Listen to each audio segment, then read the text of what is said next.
The truck came for the swimming pool. It left with a mystery no one could solve. In the summer of 1999, a work crew arrived at a comfortable home in Jericho, New York, to prepare the backyard for a new swimming pool.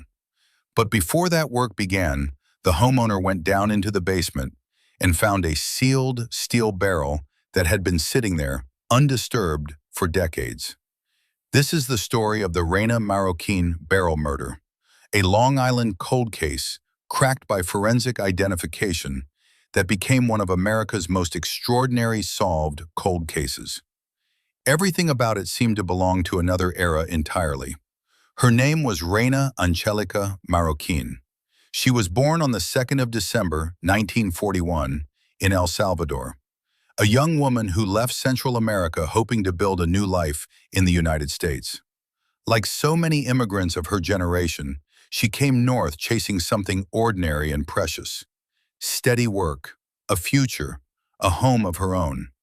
Reyna found employment at a plastics factory, making artificial flowers. It was patient, careful work, the kind of job that filled the long days of a young woman far from the country where she was born. She lived quietly, she worked hard, and she came to know a coworker who would change the course of her short life. By the summer of 1969, she was pregnant. Reyna was expecting a child, and according to accounts of the case, she believed the father intended to leave his own family for her. In the days before she vanished, she is said to have telephoned that man's wife, a call that may have set in motion the final hours of her life. She was 27 years old. And then, that summer, Reyna Marroquin simply stopped appearing. No family raised the alarm loudly enough. No search party combed the woods. A young immigrant woman, pregnant and largely alone in a new country, was gone, and almost no one noticed. For 30 years, no one even knew there was a crime to solve. For 3 decades, Reyna's fate was a blank space. No body, no confirmed crime scene, no arrest. Officially, there was no case at all, because officially, no one knew a crime had been committed. The home in Jericho had, years earlier, belonged to a man who owned the very plastic flower company where Reyna had worked. That connection, a factory owner and one of his employees, sat quietly beneath the surface for 30 years. When the new owners looked into their basement in 1999, they found the barrel that no one had ever explained. Inside was the body of a woman, remarkably preserved by the sealed conditions of the drum. But the barrel held more than remains. Sealed alongside her was a small address book, the kind of personal object that can turn an anonymous body into a name. Names, numbers, fragments of a life someone had tried to erase forever. Suddenly, a house sale had become a homicide investigation. Detectives now faced a question that had waited 30 years for an answer. Who was the woman in the barrel, and who put her there? The medical examiner noted she had been pregnant. 2 lives, sealed away and forgotten in a suburban cellar. Everything about the discovery pointed backward in time, into a decade most people had long forgotten. The investigation that followed was a masterclass in patient, old-fashioned detective work fused with forensic science.